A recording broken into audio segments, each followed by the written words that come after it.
Laura A. Grace here, the author of Dear Author, Letters from a Bookish Fangirl, Team Lines of Poetry collection, and Finding God Anime Devotional for OTAKUS, which is free on a variety of platforms. I'll leave a link down below in case if you'd like to check it out. Oh my goodness. Happy Friday, friends. I am so pumped for this video. It's not a video review today, but basically this is like a big party shenanigan, well, pre-party shenanigan, because next month is my birthday and I'm super duper excited. I invited some friends to be special guests to come on this channel next month, and so every Friday next month, in the month of February, there will be a new special guest each week, and I'm so excited. Like, oh my goodness, I cannot wait to share those videos with you guys, and just super pumped about this. But here's the thing, we are doing, like I said, a pre-party celebration. I have a lot of things gonna be coming your way, so I'm gonna try and doing a timestamp down below. I'm sorry if it does not work out, but I'm gonna try and do that because we have, oh my goodness, we have a giveaway that's going on, we have a RightStuf haul, and we have a manga challenge announcement. But before I do any of that, though, hold on, first but, if you're here for the giveaway, you'll have to wait till the end and I'll give all the details and what the prize is going to be. The second but is I recently did a brand overhaul of my channel, of my website. I even changed my username / handle on Instagram. The only one I haven't changed is here on YouTube because I don't know, I was a little bit on the fence, so totally comment down below or send me a DM letting me know what you think. Do you guys think I should do the new username handle, which is lara.meets.manga? And I'm just, oh my goodness, I'm so excited. I probably, if I do Lara Meets Manga and change the YouTube title name, I will probably do it without the period / dots. So let me guys know what you think. I was a little bit afraid that it would cause a lot of confusion, but oh my goodness, everybody's just been so kind and has just said such positive things about this change, and I'm just so thankful for all of you guys because I am so happy making just my brand as a whole more manga focused. And yes, and speaking of manga, the second thing that I wanted to share about is me and Margaret Reads Manga are doing an awesome and epic collaboration. The first one is we are doing a manga photo challenge in the month of February on Instagram. It is called For the Love of Shoujo, and we have one-word prompts and you can share manga however you like that fits that said prompt. We're both really excited for this. We had so much fun. Her graphic skills are amazing. I mean, I only chose Ando, so I chose Ando, but everything else in her making it absolutely beautiful and delivering this masterpiece is totally her, guys. So please go give her a follow.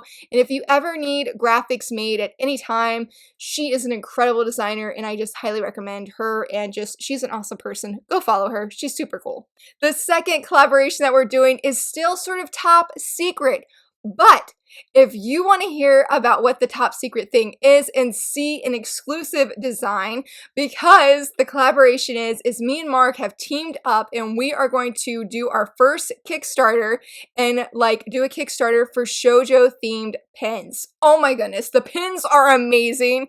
Mark did all of the designs and just, oh my goodness, I need them ASAP.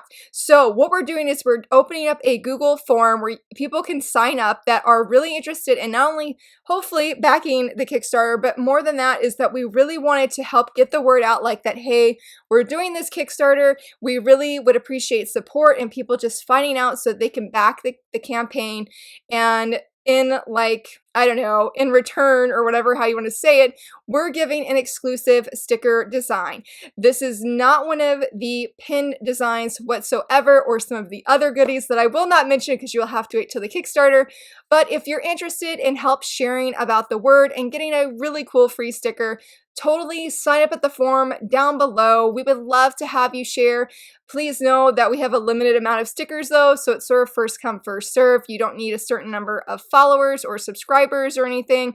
We just really would appreciate your support and just ultimately excitement, and that hopefully you love shoujo and want some shoujo pins because they are amazing. They're amazing. I love them so much. With all of those awesome things said, like I said, that we're going to have special guests next month for my birthday and doing the collaboration with Mark on 2 different things. Just, oh my goodness, it's going to be so much fun. But I thought it would be fun to also do a mini manga haul. Well, really, this isn't mini for me. This is actually pretty big. I usually don't get manga hauls quite this big. But for Christmas, as my Christmas present, I went and just ordered a bunch of manga off of RightStuf. So it finally came in, I think about a week ago, because I did put some pre-orders in there. The only one I'm still waiting for is Happy Kaneko's Killer Life, I believe is the name of that. I have not read volumes 1 and 2 just yet, but I've been trying to get the series because I hear there's a lot of puns in it, and I'm like, well, I love puns, even though I'm horrible at actually doing them. So let's go ahead and kick off this RightStuf Christmas haul, even though it came later. And oh my goodness, these are in no certain order at all. I'm just gonna share them however. But I'm really excited because for my first one, I finally got volume 2 of I Swear I Won't Bother You Again. I absolutely loved volume 1. I left a review here. I read that during Shay Geeks Out manga. I am blanking on the title. It's not a manga readathon. 25 days of manga, there we go. And it was just such an unexpected goodie. And oh my goodness, I am hooked on this series. I've loved seeing people just share about it and how they've enjoyed it because it is so, so good. So I'm finally excited that I can finally dive into volume 2 because I've been waiting what feels like forever. This volume I actually already own, but that is Yona of the Dawn Volume 1. Thanks to Mark, she actually gifted me Volume 1, and I only got this because it was part of a RightStuf bundle, and it was just cheaper to get the bundle than it was to like get the first 2 volumes separate, I believe. Though I say that, but I honestly don't know because I didn't check. But yeah, just waiting for the other 19 volumes to finally come back in stock so I can finally start this series. And speaking of Yona, I did get another one, and that is Yona of the Dawn Volume 20. So excited. I don't know anything about this, so I can't necessarily gush about Yona of the Dawn, but I did skim through the first volume before I basically like binge bought the whole series during November during one of the like Black Friday sales or their holiday deals that they had going on. I sold some manga so I could get Yona of the Dawn and finally get on this hype train for this series. Oh my goodness, fun story for these next 3 volumes. So I'm just going to share it and I'll tell you the story. I got volumes 3, 6, and 10 of Me and My Brothers.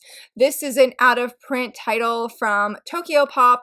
And oh my goodness, I came across this, I think it was through Thrift Books, to be honest. I came across it and I went to go look up reviews, and I was super shocked to hear people rave about this series. Usually the older Tokyo Pop series, you don't usually see multiple 5 stars. Like the overall rating was like 4 stars and up, which is really, really rare. And people are like, you must read this series, or like, it's so sweet. It's so good. It's an excellent shoujo manga. And I was like, well, okay, I want to be up on this. So I used some gift card money. It must have been around Christmas that I discovered it because I had some gift card money and I went ahead and did some orders, like literally bought the whole series. The funny thing is I bought all of them but volumes 3, 6, and 10 because I bought them through RightStuf because they were brand new. I mean, yes, obviously they have yellowing, but the thing is like probably about 2-3 weeks ago, I panicked. I was going through, I was like, yes, I've got all the series. And then I was like, wait a minute, why didn't I order volumes 3, 6, and 10? And I looked on Amazon, I looked on Thrift Books, and I was like, I'm not seeing it anywhere. I was like, Laura, what were you thinking? And then I like bought those because I already have them. I have the whole series now. And then I got an email from RightStuf saying that my order was shipped. And what do you know? Volumes 3, 6, and 10 were in it. Oh my goodness. I was so upset because I basically paid 75% more for the ones that I already own on my shelf because I thought I didn't get them compared to these because these were only $2 each. And I paid 20 bucks. So maybe not 75%, but whatever the math would be, I paid a little bit over 20 for these volumes when I paid only $6 for them through RightStuf. Yeah, so I have extras now. I'm really excited to read this manga. Has anybody read it? I would totally be interested in hearing your thoughts. I did not pay a lot of money for this series, but it's still like, oh, I hope that I love it because I just bought this whole series. Oh man, so in that same Thrift Books order, because Thrift Books had a deal where you could get like a free book or free 2 books during some kind of deal that they had going on. And so I got the first 2 volumes of Me and My Brother brothers. And then I bought another one, is called The Dark History of the Reincarnated Villainess. So I bought volume 1 because I've been really curious about it, but I didn't want to pay full price. Well, I ended up buying volume 2 and 3 during one of their sales. I feel like I got volume 4 as well. No, volume 4 was up for pre-order at the time that I got or ordered these. So I got volumes 2 and 3. I really enjoyed what I skimmed through of the first volume to make sure that I would like this, because I believe I also got this with a gift card. And oh my goodness, I am so excited to start this manga. Like, I've been on that reincarnated villainous hype train, like something fierce. It's so good. Really excited to try. I was really interested in it because it comes from a writer perspective of how the main girl here, I believe it's the main girl, yeah, how the main girl, she in middle school like wrote her own story, and then she dies and comes back to life in her middle grade story that she wrote as the villainess. So she's sort of living out her characters and her story world. I was extremely curious about that and very fascinated by just the whole idea, because that's really unique and I have not heard of something quite like that concerning this genre. Oh man, so excited for this one. I got volume 4 of Golden Japanesque, a splendid Yokohama romance. Look how beautiful this cover is. All of the covers in this manga are absolutely gorgeous. I love how it has the seasonal theme going. I did not realize that until here recently, and it's just so beautiful. I really enjoyed the story so far, but I definitely need to catch up ASAP. I believe volume 5 is up for pre-order, and it has a guy on the cover. And I'm like, who is this guy? I don't know who it is, but I'm really excited. This is just such a beautiful and very touching story. It's very different than what I expected when I first dove in, but it's very good. I do have a review of volumes 1 and 2 if you're interested in it. But this, I will say, was sort of like a cover buy, but it was the story was like even better than just the cover alone. For my next one, I'm pretty excited about this one too, because first, it's Yowamushi Pedal Volume 2. So, interesting thing about this is I happened just to come across this on RightStuf when I was doing my order, and it said it was imperfect. But look at it. Like, I don't know. I'm not seeing anywhere where this is damaged to be marked as 50% off. I just don't know. Like, when I compared it to the volume that I do have, it's not glossy. That is literally the only difference I know. The inside is totally fine. I don't see anything wrong. I mean, unless it's like missing pages, which I hope that's not the case. But I mean, otherwise it's in really good condition. So I really don't know. But I've slowly been just collecting the series. Actually, not really. I just happened to see it and I was like, oh, I'll grab it. But I have heard that volume 3 is extremely hard to find. And I think it's like volume 9. And I do not know if my library has this series. But I just thought it'd be cool to get. I actually almost got rid of my first volume because I'm like, I haven't read it and it's been on my shelf for like months now. But I've heard it's so good. And so I'm like, okay, since I said like got this like an imperfect version of this, even though I don't know why, like why it's imperfect, that I thought I would try and eventually maybe start reading it this year. If not, try and get more volumes so I can finally actually read it. Oh man, and the one that I've been seeing a lot of friends gush about here recently, and I call this my gifted manga series because at least 3 different people have gifted me volumes of this so that I can read it, and that is volume 9 of Living Room Matsugana-san. Oh my goodness, I have not read past volume 2. I got volumes 1 and 2 from Mark as a birthday present last year, and then Kiki at Book Vibes I think got me volumes like 4, 5, and 6, or 3, 4, and 5, and then my dad got me volume 8. So I'm just like, this series is so special to me just because so many people have really encouraged me and helped me to actually get reading it. I told my dad that I wouldn't start reading it until I had volume 10 in my hands, which I need to go pre-order because I believe it releases in early March. And I am ready to read this because I really enjoyed the first 2 volumes. It's very fun and just a great boarding house kind of story. And last but not least, shout out to Mari at Mari Reads Manga, because when we did a shopping video, or not shopping video, but when we went manga shopping together last year, it was the first time we ever met in person.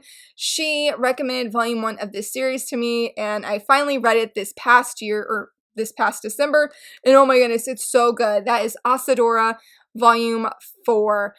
Oh man, I loved volume 1. I was really surprised like how much I loved it because you really, I mean, there's no blurb, like not in the, yeah, not on the inside. That's about the mangaka, and on this side either. So she told me a little bit about it and I was like, well, I'm gonna get it because Mark recommended it and it was so good. It's one of the best like blind buys that I've ever made because I knew nothing about it literally, and well, except for I said what she told me, but I didn't read the blurb, and usually I always try and read the blurbs before I buy a manga. So yes, I highly recommend Asadora. It's a different kind of story, but it is phenomenal, and volume 1 ended on a cliffhanger. I do have volumes 2 and 3 because I found them from a seller of all places on the Manga Sloths Discord channel. So I cannot wait to dive into volume 4 as well and see where Asa is going in this story. So that was my Christmas RightStuf manga haul. I hope you guys enjoyed that. That was really fun. I've been having it sit on my bookshelf like for the past 2 weeks waiting to film this video and share with you guys. But it is now time for the 500 subscriber giveaway. And I just want to say thank you so much to each and every person that has subscribed to this channel, to each and every person that has watched my videos, and to each and every person who has commented, like, shared my videos. I super duper appreciate it. Like, it means so much. When I first started just YouTube in general, not MangaTube, I never ever thought that I would get like this far. Like, it's just surreal. So truly, from the bottom of my heart to yours, thank you so much for letting me just be me, for letting this be a safe place, and being able to just gush all my excitement to you guys of how much I love these stories and I just love these manga. Like, this is such an amazing opportunity, and I'm so thankful for every time I get to sit down and film and be able to talk about what I love, and that is manga. So to give back to you guys and just to celebrate this huge achievement, I'm going to do a $25 gift card. It's sort of just going to depend on the winner and their choice of like where they want to shop, because I'm open to doing RightStuf, Barnes & Nobles, and Amazon. And if an international winner wins, because this giveaway will be open international, then we will go through Book Depository, but just make sure that your country is on the list that Book Depository ships to. To enter this $25 gift card, you must be a subscriber of this channel. So if you are not a subscriber already, be sure to hit that subscribe button down below so that you can enter. And past that, then you just have to leave a comment sharing what is your favorite cake flavor, because my birthday is coming up, like I mentioned, and I'm really excited. I absolutely love eating cake. I don't eat it often, but I love some birthday cake, and I prefer to be vanilla, or like, yeah, vanilla or yellow, and have vanilla icing. And that, my friends, concludes this video. Don't forget about the manga challenge that's going on next month. Don't forget to sign up for the Shojo Pin exclusive sticker if you would like to help share the word about the Kickstarter and see an exclusive design before anybody else. I have the form sign up down below. Don't forget to enter the giveaway by making sure you're a subscriber, as well as answering my question of what is your favorite cake flavor. And if you enjoyed this video, friends, please give it a thumbs up and subscribe. And thank you so much for watching. I'm so thankful for you guys. Bye!